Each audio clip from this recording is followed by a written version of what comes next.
नमस्ते। मैं विक्रांत न्यूज़टेक.com के लिए उत्तर प्रदेश विधानसभा चुनाव के 4 चरणों के मतदान पूरे हो चुके हैं और 4 चरणों के मतदान को देखकर यही निष्कर्ष निकाला जा सकता है कि उत्तर प्रदेश में कोई बदलाव की लहर दिखाई नहीं पड़ रही है। और ऐसा सिर्फ इसलिए नहीं कहा जा रहा है कि तमाम मीडिया आकलन और तमाम चुनावी सर्वे इस बात का जिक्र करते हैं कि भारतीय जनता पार्टी सत्ता में दोबारा वापसी कर रही है, बल्कि इसके पीछे मतदान प्रतिशत से लेकर चुनाव के दौरान तमाम वो मुद्दे जिन पर वोटर कैमरे के सामने मुखर होकर बोलता दिखाई पड़ा, गांव और गलियों में जिन मुद्दों की शोर रही, जब उन सारे प्रकरणों का हम जिक्र करते हैं, जब उनका अध्ययन करते हैं, तो ये बहुत स्पष्ट हो जाता है कि जो तीसरा और चौथा चरण था, जहां से पूरे चुनाव की कहानी बदलती दिखाई पड़ रही है। भारतीय जनता पार्टी जो पहले और दूसरे चरण में पिछड़ती दिखाई पड़ रही थी, तीसरे और चौथे चरण में जिस तरीके से उछाल उसके प्रति देखा जा रहा है, ये बहुत स्पष्ट कहा जा सकता है कि समाजवादी पार्टी तीसरे चरण के बाद से उत्तर प्रदेश विधानसभा चुनाव में पिछड़ती दिखाई पड़ रही है और भारतीय जनता पार्टी ने सरकार बनाने के अपने दावे को पहले ही 4 चरणों में कहीं ना कहीं पूरा करता हुआ अपने इस लक्ष्य को दिखाई पड़ती है। तो पहले और दूसरे चरण का मतदान बड़ा स्पष्ट था। पहले चरण में जाट वोट बैंक, खासकर जाट समुदाय का प्रभाव था और दूसरे चरण में भी बहुत स्पष्ट मतदान के संकेत दिखाई पड़े थे, जहां मुस्लिम बाहुल्य सीटों पर मुस्लिम मतदान बहुत अच्छा रहा था। तो इसलिए पहले चरण को अगर हम देखेंगे तो वहां एक डोमिनेंट समुदाय दिखता है जिसका प्रभुत्व है, जो सीटों पर हाथ जीत तय करेगा, वो जाट है। अब ऐसे ही जब हम दूसरे चरण की बात करते हैं तो वहां भी हमें एक डोमिनेंट समुदाय दिखता है जो तकरीबन 35 से 40 सीटों पर अपना प्रभाव रखता है और हार और जीत के आंकड़े को तय करता है, वो है मुसलमान समुदाय। लेकिन जब हम तीसरे और चौथे चरण में आते हैं तो ये चीज बहुत देखने को मिलता है कि कोई एक समुदाय या कोई एक जाति या कोई एक विशेष वर्ग ये तय करने नहीं जा रहा है तीसरे और चौथे चरण में कि कौन चुनाव जीत रहा है। और यहीं से तीसरे चरण से भारतीय जनता पार्टी के लिए समीकरण ज्यादा मुफीद दिखाई पड़ते हैं और समाजवादी पार्टी तीसरे चरण के बाद से अपने सारे बनाए गए सियासी समीकरणों पर उलझती दिखाई पड़ती है और भारतीय जनता पार्टी के लिए कंफर्टेबल पिच तैयार कर दी जाती है। तो तीसरा चरण जो बहुत महत्वपूर्ण चरण बताया जा रहा था, खासकर समाजवादी पार्टी के लिए बताया जा रहा था, क्योंकि ये पूरा यादव परिवार का जो पुराना गढ़ रहा है वो तीसरे चरण का था। यहाँ इटावा की सीटें हैं, यहाँ मैनपुरी की सीटें हैं, इटावा और मैनपुरी के साथ साथ कन्नौज की सीटें हैं और बुंदेलखंड के इलाके के भी तीसरे और चौथे चरण में सीटें हैं। झांसी है, उन्नाव है, जालौन है, पीलीभीत है, लखीमपुर खीरी है। तो ये जो पूरा बेल्ट था, यहाँ भारतीय जनता पार्टी के लिए और समाजवादी पार्टी के लिए करो या मरो की लड़ाई थी। समाजवादी पार्टी को लगभग उम्मीदें थी कि जो तीसरा चरण है, जहां इटावा है, जहां मैनपुरी है, जहां यादव बेल्ट है, जहां मुलायम सिंह यादव का मजबूत राजनीतिक अखाड़ा है, वो वहां भारतीय जनता पार्टी को इस बार पटखनी दे देगी। अब पिछले बार इस पूरे बेल्ट की 49 सीटों में से भारतीय जनता पार्टी ने 39 सीटें जीत ली थी और यादव परिवार का जो एक छत्र राजनीतिक राज इस पूरे बेल्ट में रहा था, उसको तोड़ दिया गया था। तो इस बार भी समाजवादी पार्टी को ये बहुत उम्मीदें थी, लेकिन एक विधानसभा सीट के दम पर भारतीय जनता पार्टी ने उस पूरे इलाके की सारी सियासी समीकरण को बदल दिया। करहल विधानसभा सीट, जहां से अखिलेश यादव चुनाव लड़ने की घोषणा करते हैं और यह बहुत स्पष्ट था कि अखिलेश यादव करहल से चुनाव नहीं हारेंगे और एक अच्छी जीत हासिल करने वाले हैं। लेकिन भारतीय जनता पार्टी को यहीं पे एक नई राजनीतिक संभावना दिखाई पड़ती है कि करहल एक ऐसी सीट है जहां 35% से अधिक यादव आबादी है और अगर इस सीट पर यादव मतदाता का पोलराइजेशन दिखा दिया जाए तो यह लगभग संभव है कि इसके अगल बगल की जो 2 दर्जन से अधिक सीटें हैं, वहां के राजनीतिक समीकरणों को प्रभावित किया जा सकता है। तो करहल से प्रोफेसर एसपी बघेल, जो वर्तमान में केंद्र सरकार में मंत्री के पद पर हैं, उन्हें अखिलेश यादव के खिलाफ चुनाव लड़ने भेजा जाता है और यहीं पे पूरा राजनीतिक समीकरण तैयार होता है, जहां यादव बनाम अन्य की लड़ाई दिखाई जाती है। यह संभव है, हो सकता है कि भारतीय जनता पार्टी करहल का चुनाव हार जाए, क्योंकि अखिलेश यादव शिवपाल यादव, मुलायम सिंह यादव और समाजवादी पार्टी के लिए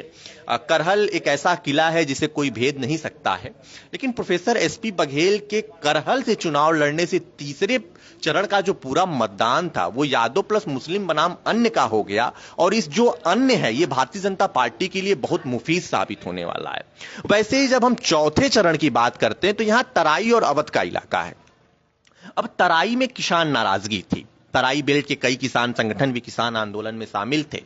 और कृषि कानूनों की वापसी तो हो चुकी थी, लेकिन तराई के इलाके में एक मामला बहुत चर्चित रहा, और मामला यह था कि अजय मिश्रा टेनी जो वर्तमान में केंद्र सरकार में गृह राज्य मंत्री हैं, उनके सुपुत्र ने अपनी थार गाड़ी वहां के किसानों पर रौंद दी थी। तो ये मामला बड़ा नाराजगी का मामला था, और तराई में भारतीय जनता पार्टी कमजोर है, अभी भी कमजोर है, और मतदान प्रतिशत का अगर सीधा आकलन करें कि जनता अगर निकलकर सामने आती है और मतदान प्रतिशत अप्रत्याशित रूप से बढ़ जाता है तो वो जारी सरकार के लिए अच्छे संकेत नहीं होते हैं।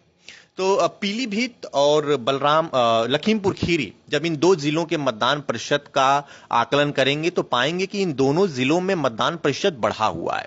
यानी कि यहाँ के लोग परिवर्तन चाहते हैं। अब वो किसके पक्ष में परिवर्तन होगा ये तो चुनावी परिणाम बताएगा। लेकिन तराई के इलाके में भारतीय जनता पार्टी के लिए एक चुनौती वरुण गांधी भी थे। वरुण गांधी पीलीभीत से सांसद है, और जिस तरीके से नरेंद्र मोदी सरकार और भारतीय जनता पार्टी के खिलाफ वो मुखर रह रहे हैं, ये तो लगभग ये तय है कि पीलीभीत के इलाके में वरुण गांधी ने शायद ही भारतीय जनता पार्टी के प्रत्याशियों के लिए कोई राजनीतिक समीकरण बनाए होंगे। तो पीलीभीत और लखीमपुर खीरी तराई का वो बेल्ट है जहां भारतीय जनता पार्टी को मुश्किलें होने वाली हैं। लेकिन जो अवध का इलाका है, जो श्री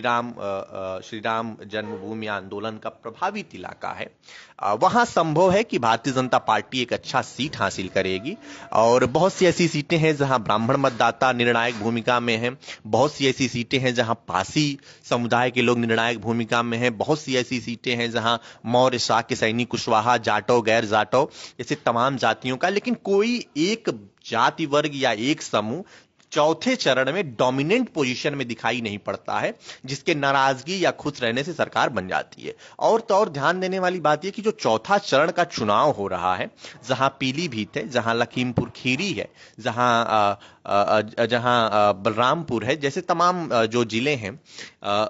ये वो इलाका है जो ये तय करता है कि उत्तर प्रदेश में किसकी सरकार बनने जा रही है। और ये हमेशा बहुत स्पष्ट रहा है। कहा जाता है कि उत्तर प्रदेश में जो चौथे चरण के चुनाव होते हैं, जो ये तराई और अवध का इलाका है, ये राजनीतिक रूप से इतना समझदार इलाका है कि इसने हर बार उसी को चुना है जिसकी सरकार बनने जा रही है। तो इसलिए चौथे चरण के चुनाव बहुत महत्वपूर्ण हो जाते हैं। अब इस तीसरे चौथे चरण में एक बुंदेलखंड का इलाका है। भारतीय जनता पार्टी को वहां बहुत उम्मीदें हैं, और ये उम्मीदें बहुत हद तक भारतीय जनता पार्टी के लिए सकारात्मक होती दिखाई पड़ रही हैं। अब बुंदेलखंड का अगर हम जिक्र करते हैं तो हमें सूखा नजर आता है, हमें पानी के लिए दौड़ते लोग नजर आते हैं, लेकिन बुंदेलखंड की जो मुख्य चुनावी मुद्दा बना वो था पानी और राशन,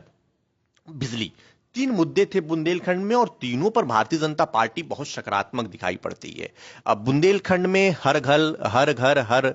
नल की जो योजना है उसके अंतर्गत पानी पहुंचाया गया है, जो बुंदेलखंड में बहुत बड़ा चुनावी मुद्दा बन चुका है। अब बिजली बिना किसी भेदभाव के जो बार बार योगी आदित्यनाथ अपने भाषणों में जिक्र कर रहे हैं वो बुंदेलखंड में पहुंचाई गई है, जो बहुत बड़ा चुनावी मुद्दा है। और राशन जो मुफ्त राशन की योजना है वो इतना बड़ा साइलेंट वोटर तैयार करके बैठी हुई है, और बुंदेलखंड के मतदाताओं से बात करने पे जो पता चलता है वो यही पता चलता है कि बिजली, पानी और राशन, जो राशन देगा उसी को हम आसन देंगे। और ये बुंदेलखंड का बहुत स्पष्ट मत है। 20-22 सीटें बताई जाती है, और भारतीय जनता पार्टी न्यूनतम 18 सीटें उस इलाके से जीतने जा रही है। तो भारतीय जनता पार्टी के लिए तीसरे और चौथे चरण के समीकरण बड़े मुफीद दिखाई पड़ते हैं, और जातिगत रूप से भी ये इलाके बहुत बटे हुए नहीं हैं। तीसरे चरण में निश्चित तौर पे मैनपुरी, इटावा का वो जो पूरा इलाका था वो एक विशेष जाति के लिए जरूर जाना जाता है। लेकिन भारतीय जनता पार्टी ने जो वहां राजनीतिक समीकरण तैयार किए हैं कि यादव बनाम अन्य की जो लड़ाई वो लगातार उस इलाके में लड़ने का प्रयास कर रहे हैं,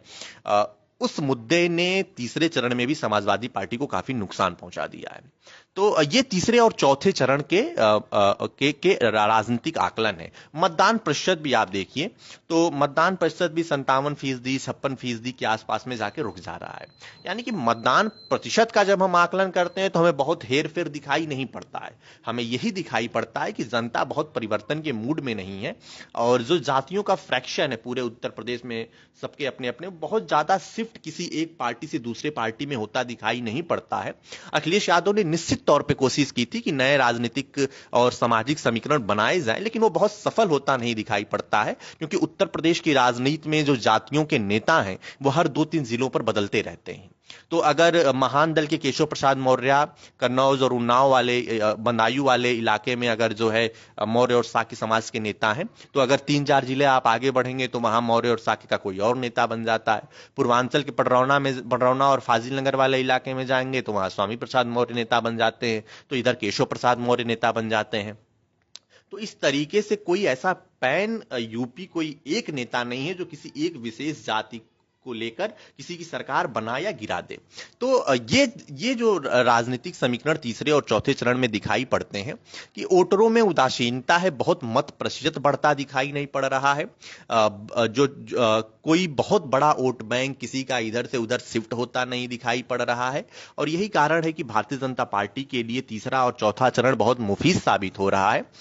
नुकसान है, भारतीय जनता पार्टी को नुकसान जरूर है, लेकिन बहुत बड़ा नुकसान है ये नहीं कहा जा सकता है और यही भारतीय जनता पार्टी के लिए प्लस साबित हो रहा है। बाकी भारतीय जनता पार्टी के संदर्भ में जो उसने एक लाभार्थी वर्ग तैयार किया है। आप देखिएगा जब चुनाव के परिणाम आएंगे तो हर राजनीतिक आकलन करने वाला शख्स इस बात को जरूर रखेगा कि जो लाभार्थी का एक नया वर्ग भारतीय जनता पार्टी और उनकी सरकार ने तैयार किया है, उसने इस चुनाव को भी जीतने और हारने के मामले में तय किया है।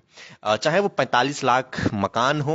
या फिर मुफ्त राशन की व्यवस्था हो या फिर सामुदायिक शौचालय बनवाने की बात हो, बिजली जो गांवों में निर्विवाद रूप से दी गई है और जो सुरक्षा व्यवस्था है तीसरे और चौथे चरण में, जहां हाथरस की घटना थी, जहां उन्नाव की घटना थी, वहां महिला सुरक्षा भी मुद्दा बनता दिख रहा था और भारतीय जनता पार्टी के लिए प्लस साबित हो गया। जब महिला सुरक्षा के मुद्दे पर समाजवादी पार्टी ने चुनाव लड़ने की कोशिश की तो समाजवादी पार्टी के लिए किसी बैकफायर से कम नहीं था और योगी आदित्यनाथ की सरकार अगर कानून व्यवस्था और सुरक्षा के मुद्दे पर अगर कोई मतदाता अगर आपको मत डालता दिखाई पड़ रहा है तो बहुत स्पष्ट रहिए कि वो भारतीय जनता पार्टी के पक्ष में मतदान कर रहा है। तो ये उत्तर प्रदेश के तीसरे और चौथे चरण के चुनावी आकलन है जो बताते हैं कि अब कहानी उत्तर प्रदेश के चुनाव की बदल रही है। पहले चरण में भी मैं तो पहले दिन से बार बार इस चीज को कह रहा हूं कि भारतीय जनता पार्टी दूसरे चरण में बस घट रही है। पहला चरण जहां जाट नाराजगी और किसान नाराजगी बताई जा रही थी, वहां ध्रुवीकरण स्पष्ट हुआ है, कानून व्यवस्था मुद्दा बना है, जाटों का बहुत बड़ा वोट बैंक समाजवादी पार्टी को ट्रांसफर नहीं हुआ है और इसलिए पहले चरण के चुनाव में भारतीय जनता पार्टी प्लस में रहेगी। दूसरे चरण में भारतीय जनता पार्टी के मतदाता बूथों तक नहीं पहुंचे हैं। मुस्लिम बाहुल्य इलाकों में मतदान प्रतिशत 70% के आसपास दिखाई पड़ा है, वहां भारतीय जनता पार्टी नुकसान देख रही है। बाकी तीसरे और चौथे चरण में भारतीय जनता पार्टी ने एक बहुत अच्छी बढ़त हासिल की है और अब आने वाले चुनाव में भी कुछ ऐसे ही राजनीतिक आकलन दिखाई पड़ेंगे कि भारतीय जनता पार्टी की बढ़त दिखाई पड़ रही है। लेकिन पिछली बार की तरह कोई लहर नहीं है, ना अखिलेश की लहर है, ना योगी आदित्यनाथ की लहर है, ना समाजवादी पार्टी की लहर है, ना भारतीय जनता पार्टी की लहर है। तो इस बार जो भी सरकार बनेगी एक कंफर्टेबल एक छोटे बहुमत के साथ सरकार बनेगी। 325 या 350 का कोई आंकड़ा नहीं आता दिखाई पड़ रहा है और यह संभव है कि 200 से 250 के बीच में ही जो भी पार्टी सरकार बनाएगी वो इसी बीच में रहेगी और वर्तमान के राजनीतिक समीकरण तो भारतीय जनता पार्टी के लिए ही दिखाई पड़ते हैं। तो नमस्ते, मैं विक्रांत, मेरी ये स्पेशल रिपोर्ट newstech.com के लिए। जय हिंद, जय भारत।